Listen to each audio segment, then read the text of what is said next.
Hello, everybody, and welcome to our episode 2 of the Road to Doomsday podcast, our rewatch podcast where we go through the entire filmography of the Marvel Cinematic Universe while approaching the release of Avengers Doomsday.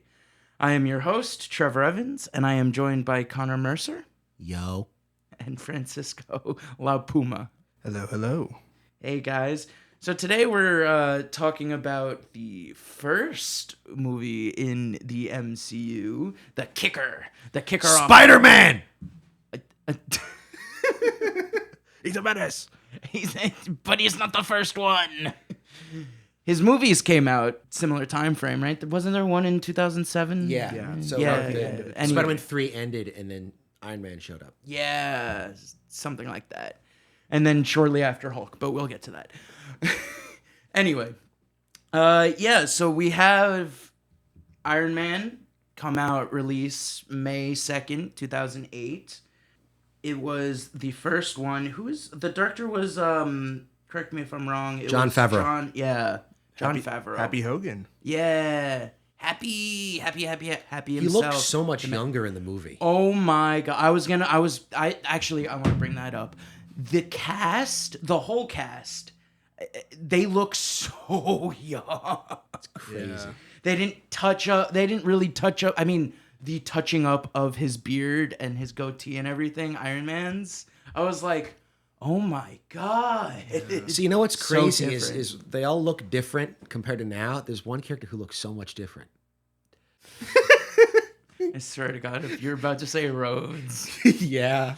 Listen, he asked for more money. Marvel didn't want to give him more money, and so they recast. I thought he just aged kind of gracefully. Is that not what happened?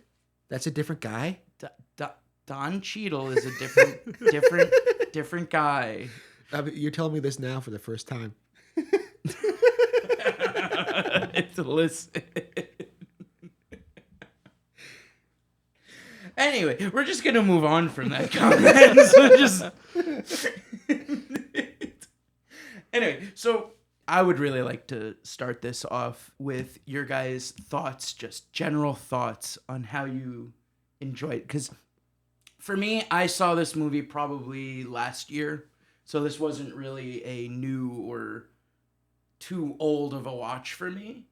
But for you guys, it's probably been some time since you've seen it. Yeah. So I want to know. It maybe only have been a year with me too. Oh, really? I don't rewatch all of them frequently, but I do go back and watch the ones I really like. Nice. Okay. And what about you? Have you seen it? It's definitely been a while. It's been a while. This one, yeah. Well, I still want to know what you guys It's still a good movie.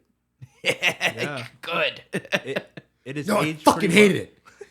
I think it ages pretty well. I mean, yeah, I don't think there's any bad things in it that just age poorly.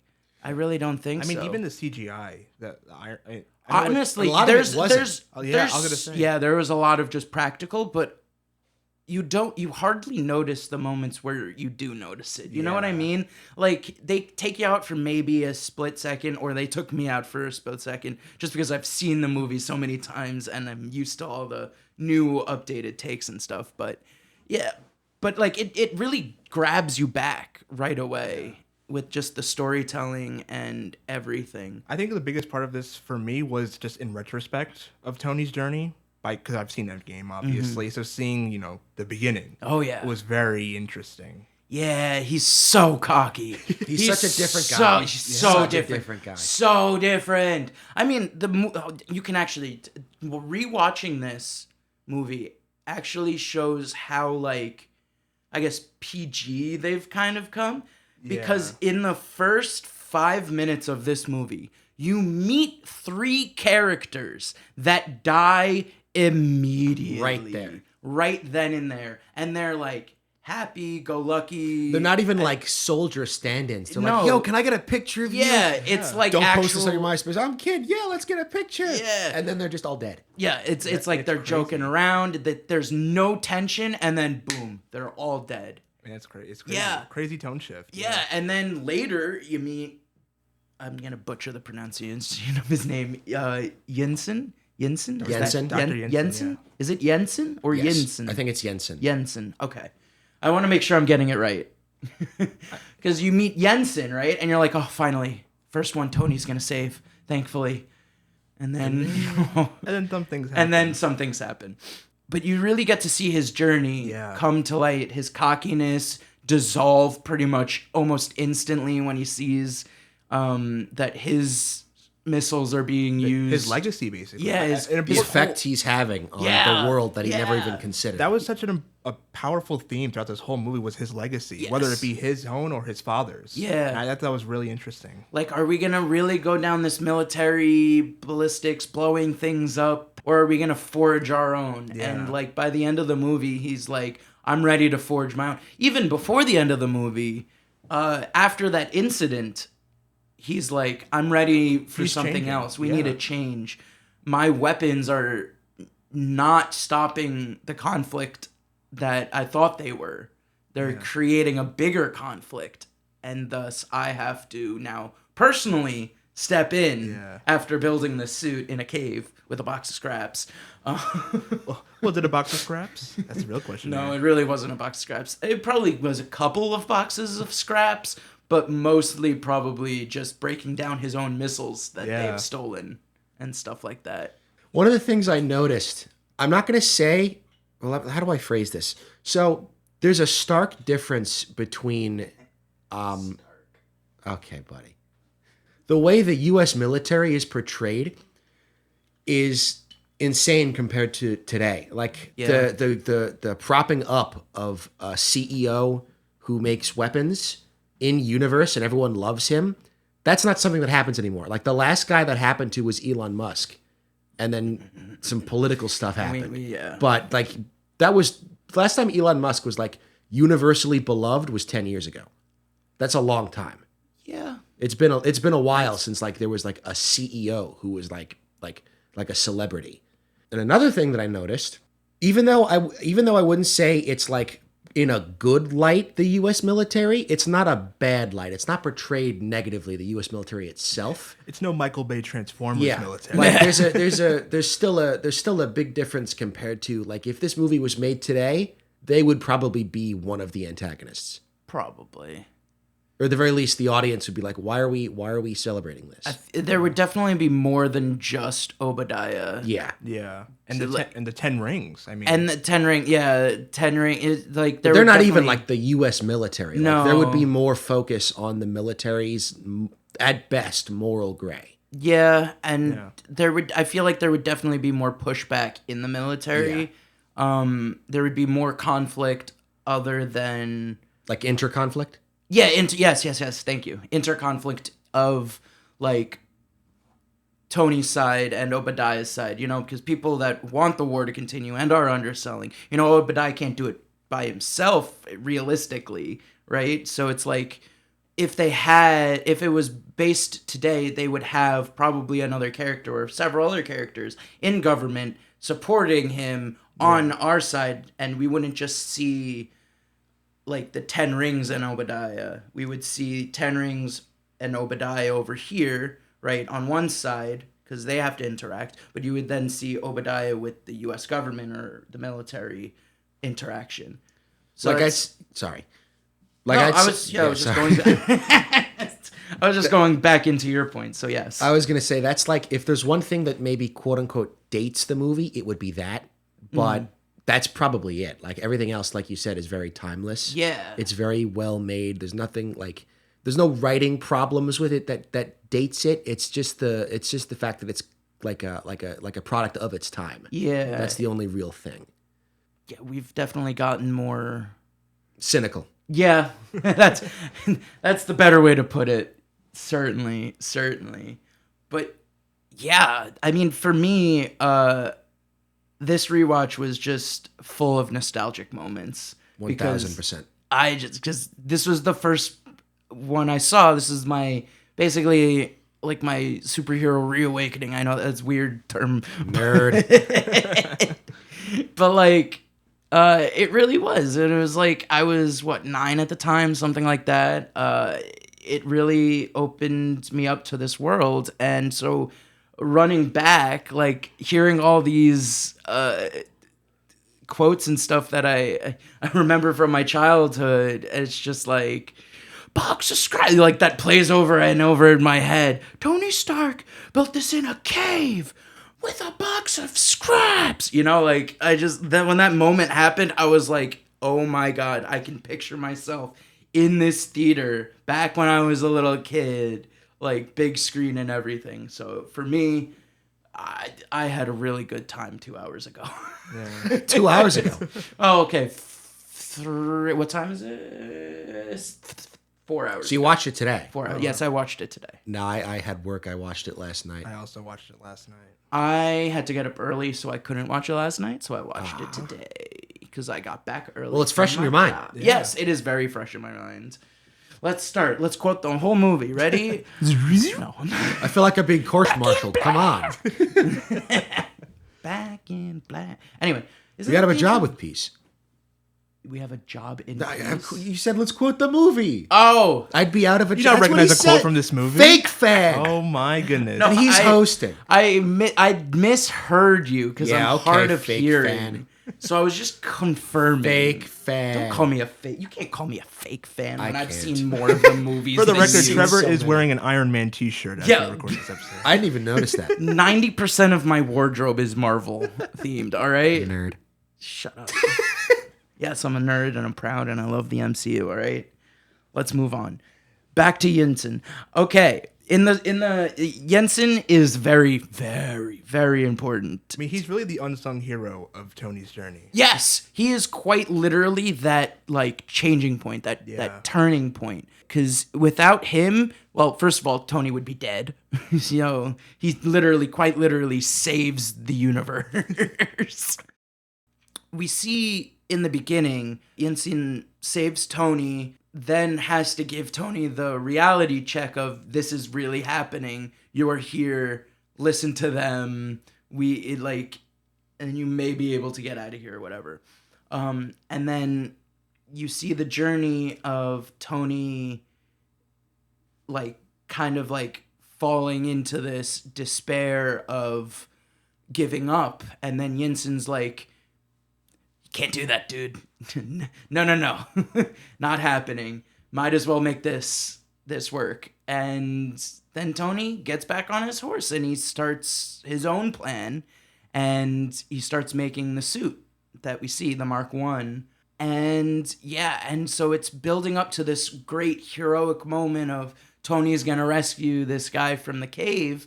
And his suit's not ready to go. The door's blown up and he needs more time. And Yinsen's like, oh, we need more time. I'm going to crave you more time, Tony. And he runs off heroically.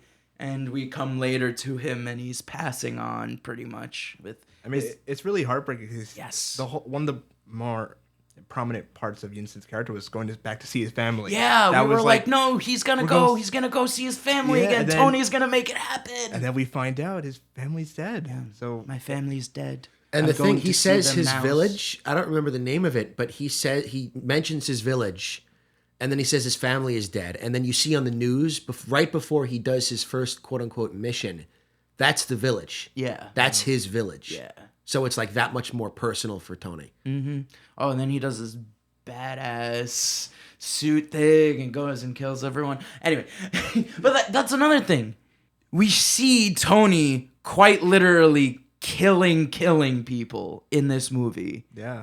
Like, you don't really see that anymore. No, like, knock him unconscious. Yeah, knock him unconscious. But we literally see him, and this is jumping ahead a little bit in the movie, but I guess we can because we're skipping around. Anyway, this is, a little bit after he makes his Mark II, does his test flight. He spray paints his Mark III, gets suited up, goes to this village because of the news, right? He literally, when they're using humans as hostages, he stops the first few attackers, he saves the dad and the child, and then you see him targeting each one of the heads, and it can, the Jarvis screen is up, and you can see hostage civilian. Yes, exactly. Hostage civilian, right? And then it's just like boom, boom, boom, boom, boom. He fires these missiles, and they all fall down. they're dead. Yeah. Like, and that's there may not be blood splatter, but mini missile shoot, bodies fall. Those are bullets. Those are basically like propelled like Yes. rocket bullets. They're not like little like rubber things that are knocking them unconscious, right? So to see that again, I was kind of really taken back by it because I wasn't used to seeing that in Marvel movies anymore. I mean, you also think about it at the time of release. I mean, at this time, Spider-Man 3 was coming out. Maybe a couple of the Fox X-Men movies were. Yeah, those were finished, but they had just finished, so they were fresh in everyone's mind. They're still fresh. The audience had an idea of what a superhero is. The guy that they knock him unconscious for the police to come get him or whatever. Yeah, they don't kill anyone. You see Iron Man coming in and wiping it all by himself. Yeah, he's like, screw it. I'm gonna solve this myself, and I'm gonna blow all my, because he's really cleaning up his own equipment, right? He's cleaning up all the weapons that Obadiah sold overseas to all the enemies and stuff, right? And so it just blew my mind re-seeing that, and yeah, and that's something he loses a bit, that visceralness, that killing people in the later movies. Yeah. As it becomes more reformed with the other heroes after Avengers. It becomes your more normal punch him, knock him out. Yeah. Doesn't end up killing, or the killing happens more off screen, or see, the thing about the future far movies away, or is that the last time he can really kill anyone realistically is Avengers and Iron Man 3. In Avengers, it's the aliens, it's the Chitauri. Yes. Iron Man 3, it's I don't remember what they called them, but it was that military program. In Age of Ultron, the robots. In Infinity War, it's just Thanos. In Civil War, it's just them. They don't kill anybody. Yeah. So that's kind of the last time that we see them given the opportunity. Yeah, where they're actually... Well, we see accidents, where they kill... Well, yeah, but like deliberate killing the bad guy. Yeah. He kills Thanos, and that's kind of it. Yeah, you see... Yeah, you get this... Yeah. I'm trying to think of any, human on-screen deaths besides, Phil Coulson in Avengers. That's by one Loki. guy in Spider-Man that Michael Keaton blows up with the. I thought this was the anti-gravity gun. That's the one guy that dies in that movie. Yes, but we're also talking about. Yeah, but villains killing people. Yeah, which is normal. Villains killing, but that's the thing. There's barely any deaths phase 3 onward. They talk about deaths, but you're right. It's not deliberately shown nearly as much. The PG-ification of it all. Yeah, really. And I that's something to keep in note to future. Yeah. To where we can really see where it goes in terms of on-screen violence that they're showing and what they're stopping doing. Because after this, do we see a hero killing people? I can't think of anything. We're going to have to find out. Yeah. I'm just going to jump in devil's advocate. I was talking about Spider-Man, so you're not going to expect as many deaths, but that's still the only example we can really think of in Marvel period. I mean, what other movies were there? There were civilian deaths in Age of Ultron. Yes. But that was due to but that's basically. I guess yes, that is basically Tony. Not even that. It's that. What else is? Who else is there that dies? There's really not a lot. There's he killed 80 people in 2 days from Avengers, but that's Loki. And that's off screen. You only see him kill one guy sort of kind of on screen. I guess you see Hawkeye in Avengers killing the security guards, but he's under the control of Loki. So we're back to villains doing it again. So the only thing I can think of is Endgame when Hawkeye goes on the Ronin rampage. Oh, that's all I can think of. Yeah, and that's 10 movies down the road. Yeah. Okay. Yeah. So going on, we've reached the point in the movie where he is getting back his stuff, right? And now he finds out there's a party going on for him and he's not invited, right? So he's gonna crash the party, good old Tony Stark. And at this party, something big gets revealed to him himself, and you can see the realization. Well, there's a couple things. First, there's the romance with Pepper. He sees her, needs to dance, and they have that whole romantic moment. But then the big crash happens, and he talks to Obadiah. Well, first... After the pictures. The pictures, yes. I was about to get the pictures. Mrs. Vanity Fair comes in with the pictures of Jericho rockets taken yesterday in the, what's it called? Overseas. In the Asias, wherever it is. I forget exactly the locations. I don't think is it specified? Well, he gets kidnapped in Afghanistan. I don't know if it's just Afghanistan or like that whole region. Because I know when the Ten Rings guy was talking to Obadiah, he was like, "We'll control all of Asia's." Yeah. But that's like optimistic. Yeah, I know. So I'm like, I don't know where they're set. Anyway, I think it's safe to assume off memory it's probably Afghanistan. Yeah, I was gonna go Afghanistan. I was thinking Afghanistan. So yeah, he gets shown these pictures, and then he's like, "Oh shoot, we're dealing under the table. It's only option. That I shut everything down. Only explanation. Yes, only explanation. Thank you. Struggling with words. I'm a thesaurus. Woo. Yeah. So he confronts Obadiah, and Obadiah, with his smirk and his grin, takes him under the arm and was like, "Yeah, who do you think wanted you out of the damn company?"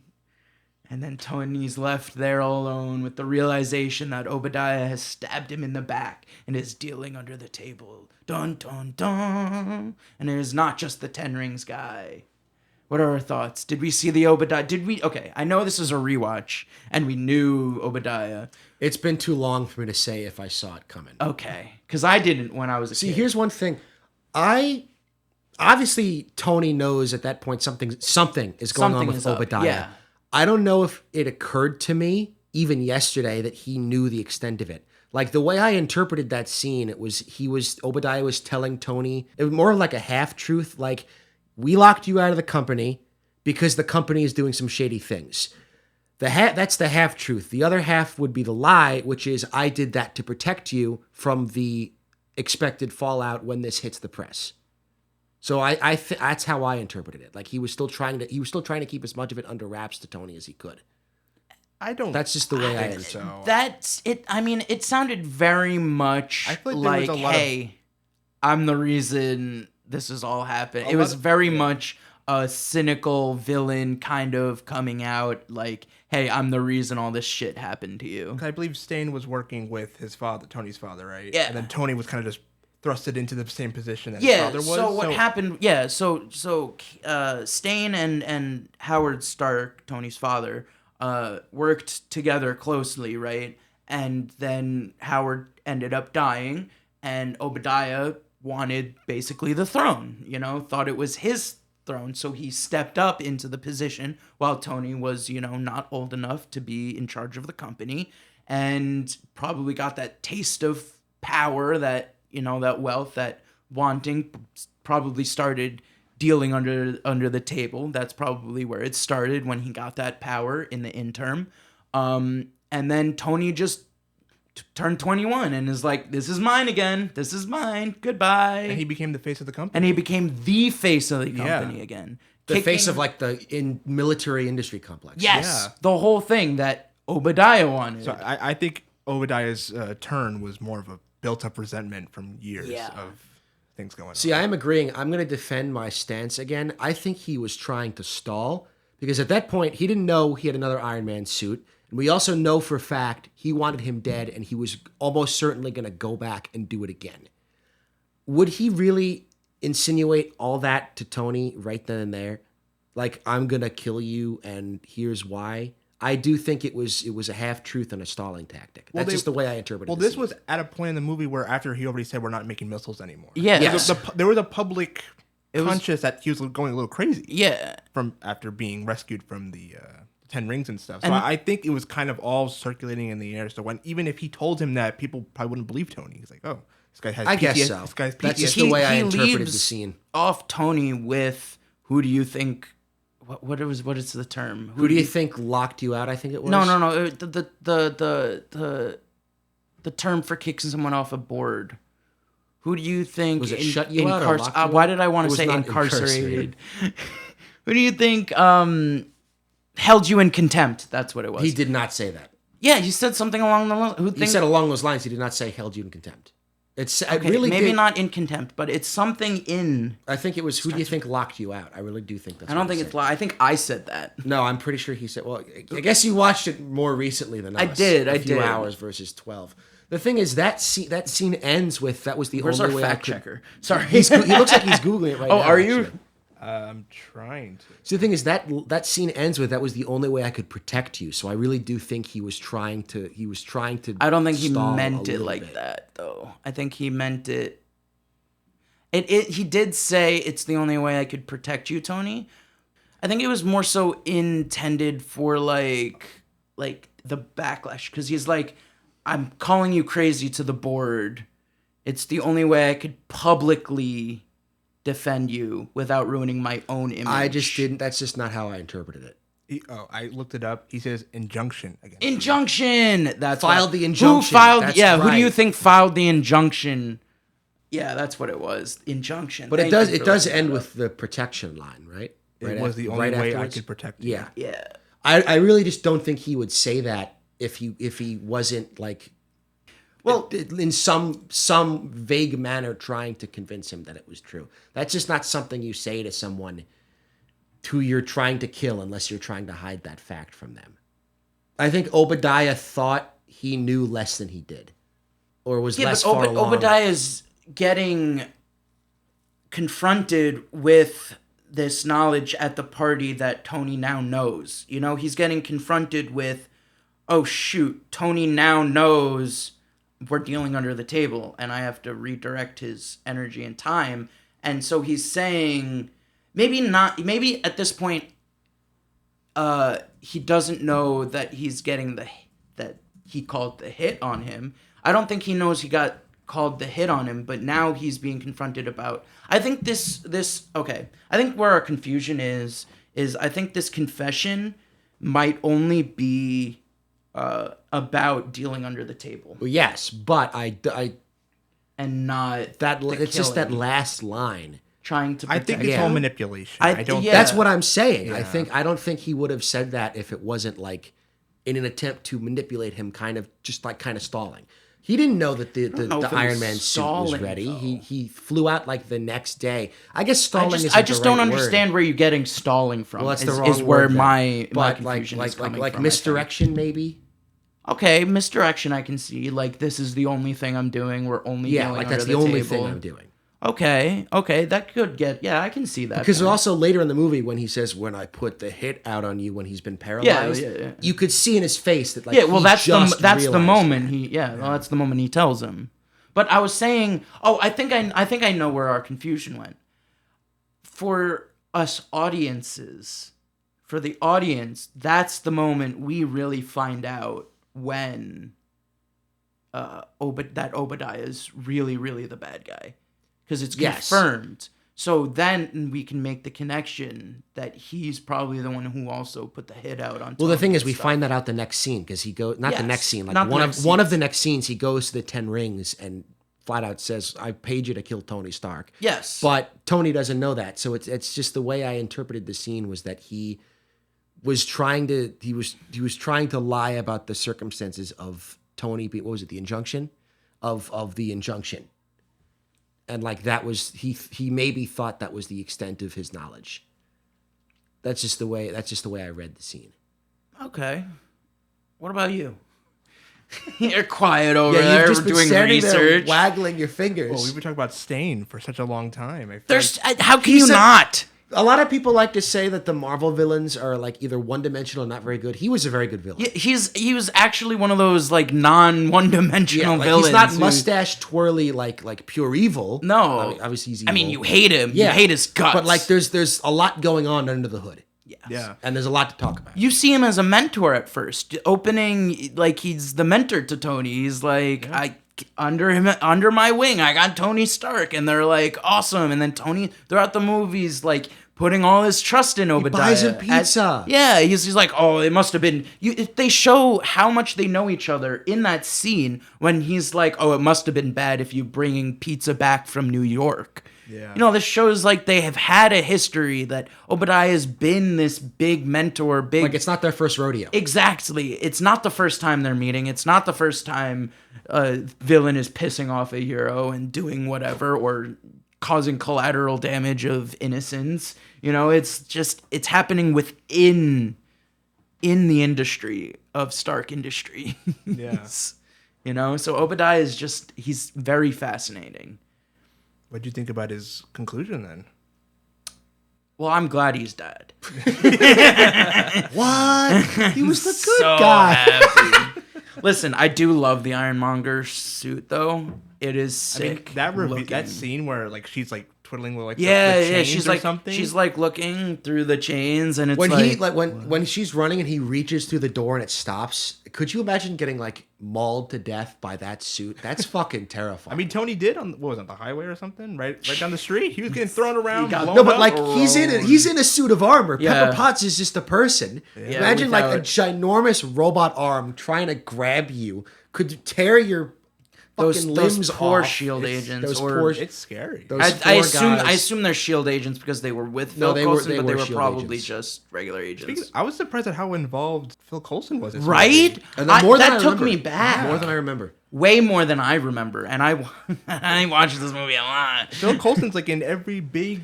He might have been more involved than like Thor, where he's kind of more of a main character. He may have had more screen time here. That's just a guess because we haven't gotten to Thor yet. But from what I remember, he was in Thor a lot. But like he was more like he was more like a looming presence in Thor. A looming presence? Like he's not on screen, but he's like the character's like, oh, we gotta get the documents back from Phil Coulson. They do talk about it. Okay. No, but I get maybe that made him feel like more like maybe it made him feel like he had more screen time than he did. But in Iron Man, he does have more screen time than you remember. 100%. I was like, oh my god, it's Phil Coulson. Oh my god, he's still here. Oh my god, he came back. Yeah. Oh my god, he's still trying to get this interview. Holy shit! They had an appointment. He was waiting there in the lobby. He was literally on time to his appointment. I gotta ask: you guys watched the post-credit scene, right? Yeah. We're all doing all the post-credit scene. Good. It's not a rewatch without seeing the post-credits. Good. I'm just making sure. You can't say you finished rewatching a Marvel movie if you do not watch the post-credits. I don't know. I've had people who just ignore them. They're not real people. I know that, right? They're not real. I don't believe it. Actually, that brings up another interesting point because before Marvel movies, I didn't stay for after credit scenes. So you were like 9 and you just left. Well, I mean, I followed my parents out of the theater, but then my dad was like... and you left with them. No. Maybe I'm not explaining this right. Marvel movies and having after credit scenes... have definitely popularized me and the idea of wanting more of them. Is that bringing up my point more? You're saying, yes. Okay. Because I don't think I explained it right. No, that was just me messing with you. Oh. Listen, I'm stupid sometimes. Yeah, me too. Get in line. Sometimes blonde hair isn't just a blonde joke. You know what I mean? Chat, it's not just a stereotype. Dumb. Dude, I'm tired. My brain just farted. What sentence was that? God, just like my brain just completely farted. It farted. I had a brain fart. I had a massive brain fart. His brain completed farted, guys. It completely combusted. It's still combusting. Holy shit! We're keeping this all in. Someone, get me back on track. What are we talking about next? Post-credit scenes. That was where Nick Fury. Nick Fury. I love you, Nick Fury. So about the Iron Man post-credit scene, takes place after Captain Marvel and after the Hulk is created. Not the movie. But like the Hulk has already existed for a couple years in universe. Yes. That was pretty much it, right? Captain America hadn't been found yet. He hadn't been found yet. They don't even think he's missing. They think he's dead. But that doesn't mean. Well, I'm definitely not you still saying. have remnants of the Shield Yeah. people who knew what Captain America. I'm not was saying and that stuff. there's no reason for the Avengers Initiative. I'm just saying at that point it would have been like really small. Like the only person who they think on Earth It's right. is basically Iron Man and Hulk. Well, yeah, That's like all they have. It's a starting. It's the start of the initiative. Yeah, I just think that's like an interesting Yeah. thought. Just that like it was literally just Nick Fury. And Maybe Captain Hulk Marvel, if they were ever able it to was reason with him. Him and Captain Marvel, who was like deep in space. Well, yes, that's why he was like, I gotta find and just people on Iron planet. Man. Just Iron Man at that. Because he was he made his biggest, I am Iron Man. You know what I mean? We totally skipped over that, by the way. We jumped straight to the end. Yeah, we were on Act 2 still. We are still on Act 2, aren't we? We had Pizza from New York. Pizza. Are we going all the way back to pizza? we just kind of jumping around? So in 2008, he was in Afghanistan. So yeah, okay. So May 2nd, 2008, Iron Man releases. And it's fantastic, guys. These 4 guys die immediately. Immediately. In the car. First 5 minutes. First 5 minutes. I want to take a moment to talk about these suit up sequences because they're Oh my god. They're so good. they are really good. I mean, you mentioned some of the practical stuff. I don't know which scene specifically, but I do know there was a lot of practical in the movie. Yeah. Really cool. It was so cool. Dude, the suit ups were the hooking point for me in the Iron Man movies. You know what especially. one thing they do, he has a physical flaps crank on his leg. Yeah. Yeah. For when for when Jarvis is off or dead. Yeah. You can't do that with nanobots. I don't hate the nanobots, but I don't love them. It was cool in Infinity War, and now it's everything. I get like in but a jet. If you're like an Air Force flying a jet, a lot of it is digital these days, but there's still physical things that don't connect to a computer, like the eject. He's got that we mechanical still see flap. his problem solving. Well, you know what I'm saying. I just think it's he's got The manual control. yeah, he's got manual control. Thank you. Okay, That's but I kind drive of an lost. automatic now. Okay, get out of town. There's a I lot understand, of I understand what charm. you mean, It's like yes, there are things that retro charm that are in universe designed in the suit that we might not see because they're just like fallbacks, like the flaps, and a lot of that is kind of lost on the modern stuff. Like it's literally just a suit that an actor wears. We might get better suits. Full disclosure, I know this is out of character, but I haven't seen Ironheart yet. We might see cool suit ups in I Ironheart. heard it was not very good. I'm keeping my opinions open. I actually have seen Iron. It's okay. I'm keeping my opinions open because Well, let me put it this way: both of you tolerate modern Marvel more than I do. So if I hear you say it's okay, I'm thinking like this is the worst show ever made. and I'm thinking I'll probably really like it and enjoy it. That's just the scale we have here. The only thing I've heard about it is that there's major things that happen at the end, like a major character is introduced or something. Well, they do that with all of them. It's me, That is true. Glorbo. That's fair. It's Glorbin time. Oh my god. Back to Iron Man. Yeah, let's go back to Thanos' Iron Man brother in and a the beautiful, post-credit scene, beautiful. and we never suit see ups. him again. There's a lot of stuff they just throw in the newer things. Which I'm sorry, I was talking over you. Making fun of Eternals. You were like, oh, there's an important character that's introduced at the end of Ironheart. They do that with all of them. Literally all of the new ones, they throw in a character that they have no intention of using. Like Thanos' brother in Eternals that we haven't seen in 5 years. We'll see him again. They're just. Can they get Harry Styles back?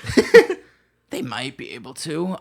It's just they a lot of it doesn't stick. They throw the wall that doesn't stick. Yeah. There was a 18-year period between, I don't remember his name, the guy from Hulk and him coming back. Edward Norton? No, the other guy, the Blue, Mr. Blue, he calls himself, and then he. You'll know what I'm talking about next week when we've all seen the Hulk. Okay. But the super serum lands on his forehead and he becomes the brain guy. Oh. And then he shows up.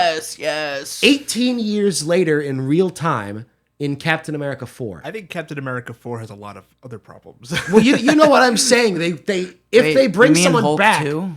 Yeah, exactly. That was a Hulk movie with no Hulk, but they literally waited. It did if they, feel if quite. they It bring felt like a character back, it's been 10 years. That's usually what they do these days. Okay. We might see Harry Styles again in 2040. The thing is, I think they're just saturated is the thing. Well, yes, but they can't get to these new characters because they have so much story in between that they have to fill out. That's a symptom, but the problem is still that they have too many. Yeah, but they're... Do you see how many people are slated for Doomsday? You don't have to introduce someone every single post-credit scene. True, but they're trying to move that story along. You can't have... Well, I mean, you can. But especially for Eternals, the after-credit scene needs to move the Eternal story forward in some capacity, which is what that after-credit scene does. I'm not You can't have... an after-credit scene that, if it's not a gag like Avengers, if it's not something funny, if it's meant to move the story forward, like this first one, like this Eternal one, then you need something that ties into that story. Otherwise, you're just getting a rando one that doesn't make any sense. I'm not going to lie to you. So you're going to get a worse... That's what it felt like in But you're going to get a worse one. But at least those characters had something to do with Eternals. What if we saw... I don't even know. What if we saw all of a sudden, like, Squirrel Girl? All right, here's a better example. I mean, some people will probably really love that. Here's a better example then. Shang-Chi, the post-credit scene is literally just the Avengers. Like, what's left of them. That doesn't tie into Shang-Chi at all, except for the fact that he might join the Avengers. Well, and even then, we haven't seen him in 5 years.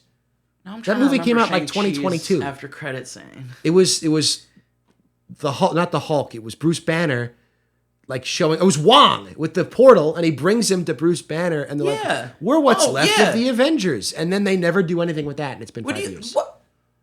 That's the definition of like a bunch of random characters. No, that's the next step for Shang-Chi. It is teasing that movie came out 4 years ago. Okay, but in universe, they are teasing his story continuing on with Wong in the Avengers, in that area, in that thing. So it does, in fact, relate to Shang-Chi. Maybe it does, but it feels so nonsensical. I don't think a lot of the new ones just that might just be more in a retrospect because we haven't seen them in a while. I think you're just I think you're like, oh, I haven't seen these characters in a while. What's going up with them? And you're wanting to see them, but it's not their time or not their spotlight yet. It's just the problem is they have so much character. 20 years for Mr. Blue is what he calls himself. Or how about the fact that Scorpion was teased in Homecoming and that movie came out 10 years ago, and he's now just now getting his role that's what I'm saying. Spider-Man 4. Their story writing didn't include him until they could fit him in. Because there's so many characters and so many stories that they're trying to. Too many unnecessary, like you can still put Shang-Chi in the Avengers. You can still put Thanos' brother in the Eternals. But the post-credit scene is setting up something. If we see it at all, we're not going to see it for like half a decade. Okay. We saw in this Iron Man we see Nick Fury again in the sequel. Nick Fury, yes. Nick Fury is starting the Avengers initiative. When does Avengers come out? 3 years afterwards. Okay. Not even 3 years, 4 years afterwards. Yes. But there was less time between setting up, correct? Yes, I'm agreeing with that. I'm comparing the old ones to the new ones. I'm saying the old ones are better.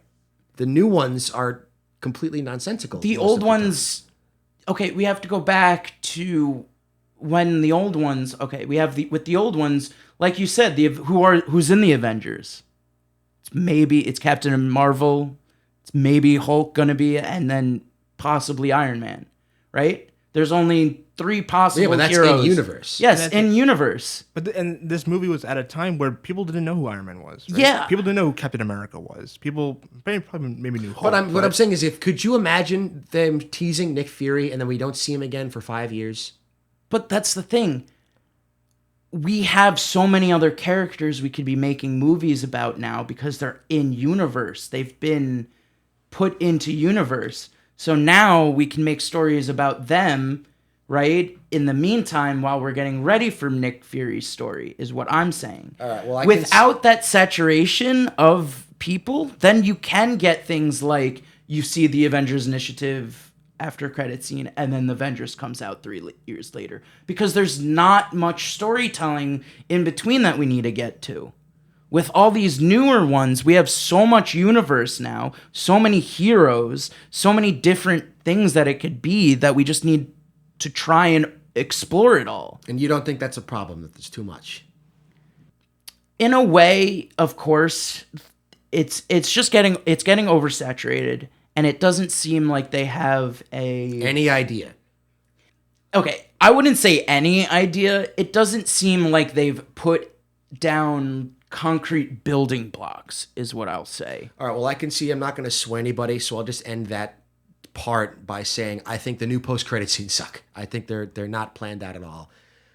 We were rambling for a while. We should probably get back to Iron Man. Sorry, that was like 2 hours ago. No, guys. no, it's an important conversation. That's what we're here for. Important. Yeah, we're here to discuss the important things, and talking about the after credit scenes sparked an interesting conversation, in my opinion. And as you can see, as it's gone this long, you can see that we're enjoying ourselves. We are. So no, I hate all of you. You guys like Marvel? Are you stupid? What am I doing here? I'm gone. Don't tell them that I like Iron Man. What are you doing, bro? Can you tell them I'm walking away? Chat, he just left. Thank you. So we were roughly 2/3 of the way through the movie. Roughly. He had just retaken, I guess you'd say, Yinsen's village, and he's flying back to America, and then he's intercepted by the Jets. That's where we left off. We jumped ahead at one point. We talked about killing the. Well, yeah, we jumped ahead. But well, we talked about Obadiah taking. We talked about the photos after he already found them. Yeah. So we're a little out of order. So we are kind of a little out of order. But let's start with the Jets. Let's go to that little. He gets intercepted by the Jets, and that's when Rhodey realizes that, oh my God, he's Iron Man, and there is an Iron Man. He doesn't realize it first. He's like, "What am I looking at, Tony? Is this yours? Is this one of yours?" No, and he's like, "You don't send civilian drones out into the world." You know Tony? that scene from Roderick Rules? That's not me. That's not you. Nope. That's that. Yeah, but it's the opposite. Yeah. That's me. That's me. That's me. That's me. I'm in the suit. It's me. You don't know. When I say that's me, I mean literally. Yeah. Stop shooting at me. Literally. And then he gets shaken off. Then he gets hit by a jet. Destroys a plane. Yeah. And he saves Can you imagine getting run over by a jet? But this is important. This is the first American he saves. Woo! This is the first. I was about to say it's the first guy he saves. It's the first background person. Yeah, it's not. I guess the father and the son are the more father than and background son, characters. and he saves the village, and but this is the first public saving that he's made, basically, where we're in front of basically everyone. Well, everyone watching with classified. Yes, thank you. Coverage, but there's still a lot of people because that's the government. Yeah, he saved this pilot from crashing to his unfortunate demise. Woo! Coach Stark, you made your first save, basically. That was, I guess, caused by you. Well, it's not his fault he got hit by the jet. Let's be real. That was not his fault he got hit by You're the right, jet. you're right. He did try to get Rhodes to call them off, and they just wasn't happening. Yeah, that jet didn't have to fly. First of all, if only he didn't fly left. The jet's shaking him off, and the other jet's just right behind him. If that wasn't a guy, if that was like a piece of debris, and that jet's trying to shake it off, why would the other jet fly right behind him? Fly up, add a few. I went to flight school for a little amount of time, a very short amount of time. Add altitude. You don't even have to shoot straight up. Go 10 feet above that jet, and you're not gonna hit the jet. You're not gonna hit the Iron Man suit. Listen, I'm not gonna attempt to know. I know, but he shouldn't have been flying directly behind the jet. Yeah, that was entirely not Iron Man's fault. Maybe it's protocol for some. Maybe it is, but then you know what I mean? I don't know military. It still wouldn't be Iron Man's fault. It would be the protocol's You're right. fault, You're right. You're so right. You're so right. So then he rebuilds the suit. He fixes it after the damage. Yeah, and Pepper Potts comes down. And then he's like, you gotta get the data from the computer. So we can prove that Obediah Stane is pulling some bullshit. Yeah, that he's dealing under the table because he doesn't know anything else. Master Strategist putting it on the company servers over there. It's on a ghost drive. It's on a secured file that Tony was able to hack. Yeah, basically, yeah. He through basically Pepper. was like, "Here, Pepper. Here's a stick Here's that a will stick that hack will in." find a ghost drive and then download its contents. Well, no, she had to actually click the download button. But You know what I mean. yes, It found the ghost drive. All she had to do was push the button. Basically, look at the information. And can we talk about how slow she was being? Well, that was her first rodeo. We say it's not Obadiah's. And Tony's first okay. It was her first rodeo. Fair. She was also looking at it. You know what I was about to say? It literally just occurred to me. She finds out before Tony that Obadiah tried to kill him. Yes. I literally just realized that, and that's kind of a crazy thought. Yes. We're all staring at each other. That is a true statement. It literally just occurred to me. I knew. And then she has to sit there and look at hope his he doesn't realize or attempted killer. Yeah, she has to sit there and act like nothing's wrong, and she has to like pray that he doesn't realize. And of course, as soon as in the she's moment, gone, while she's in the office. Well, he can't obviously make any. She didn't actually. He could show have if she hadn't gotten to Phil Coulson. That is didn't true. Seem like a very. That is it did true. not seem like a very populated. You are office. right. You're right. If she did not get to Phil Coulson and leave that office when she did, she would have definitely been murdered. Yeah. But thankfully that didn't happen. Thankfully that didn't happen. In like 10 more movies. We just got that really, really intense moment of it.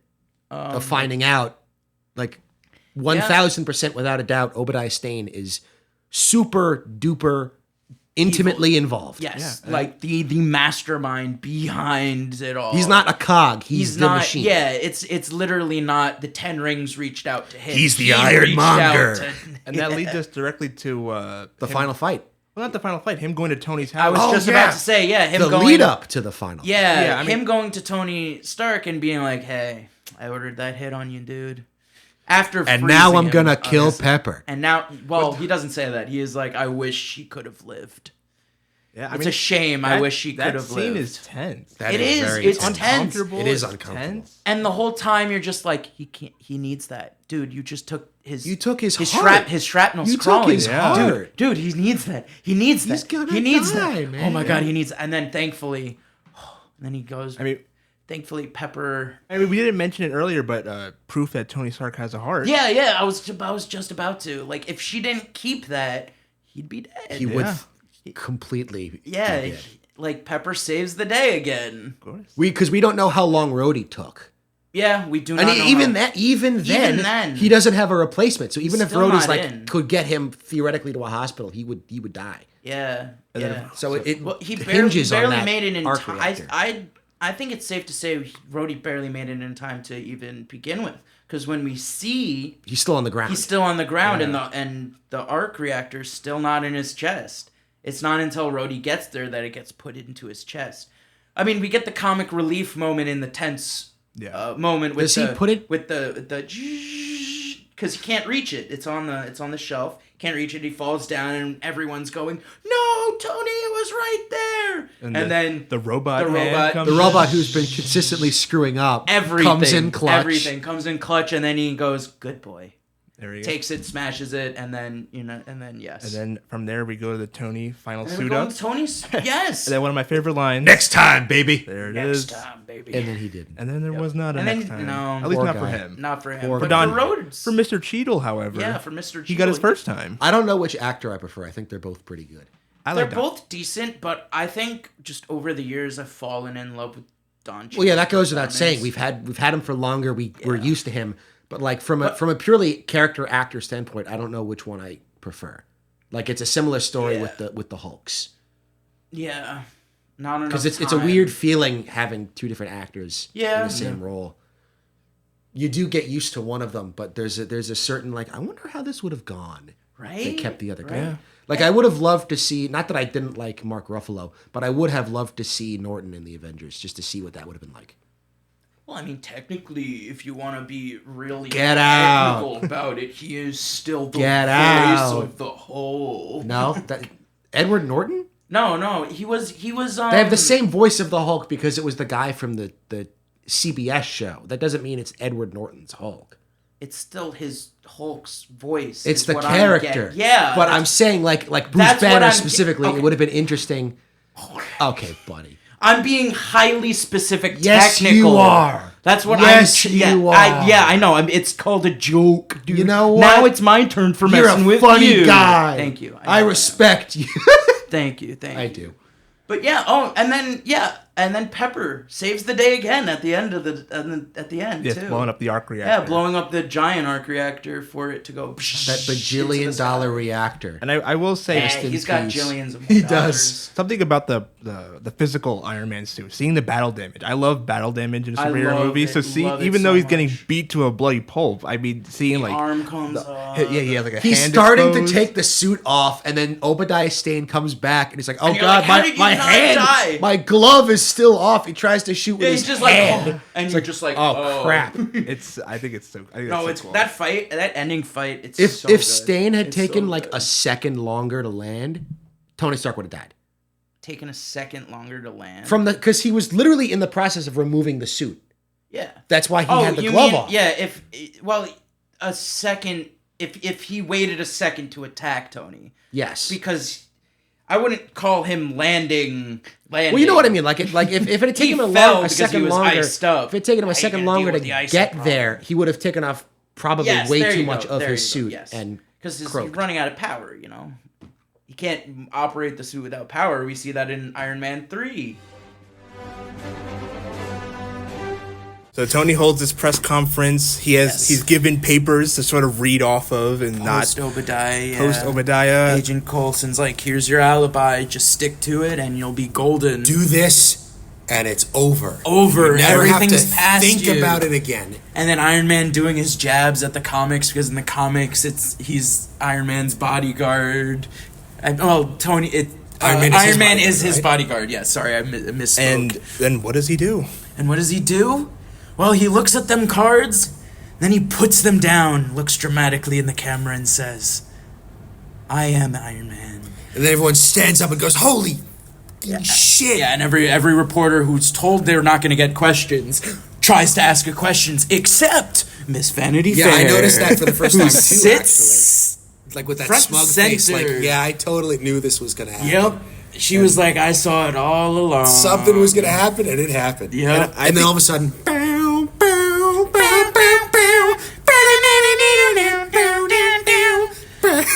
Anyway. You're gonna get copyrighted for that. no, Oh, no. free use, free use. Is it free use?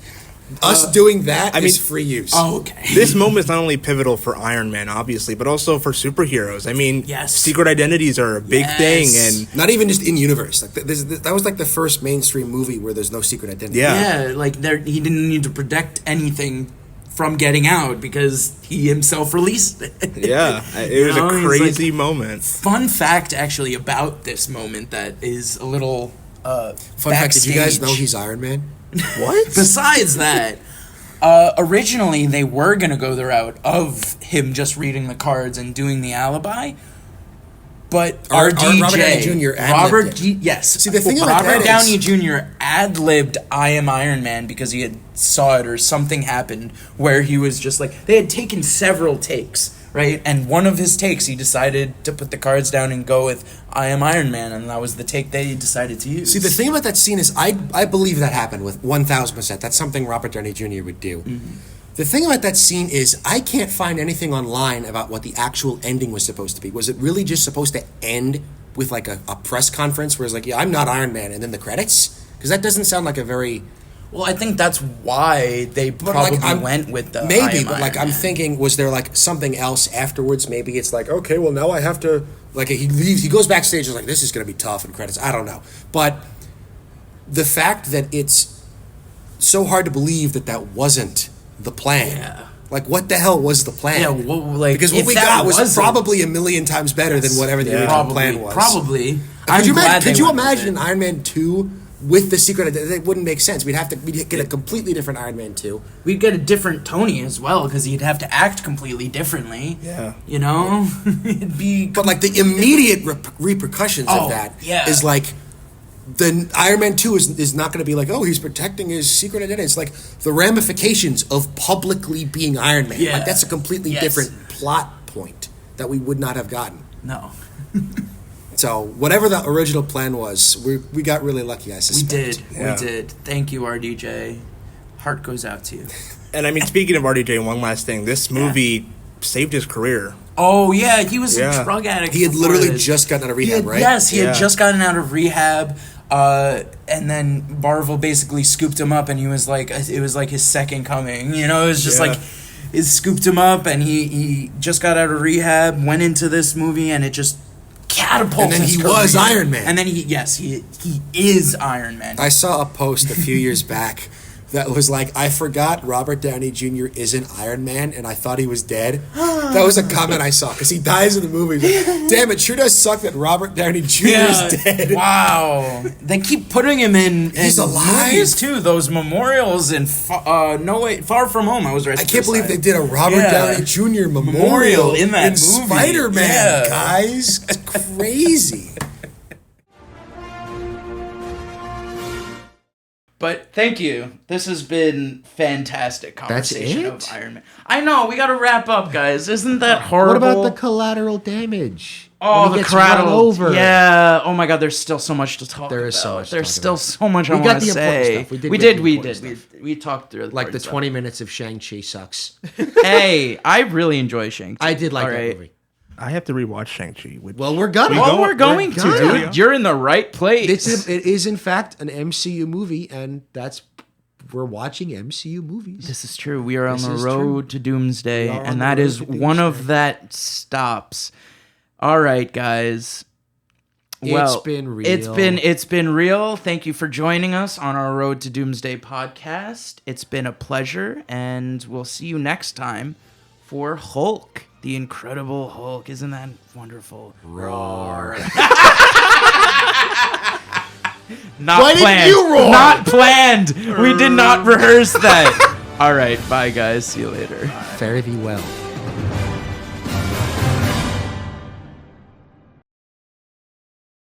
Is there anything else you want to add? I think that's I think that's good. And then you just put that somewhere in. You know, for a second, we all were Iron Man.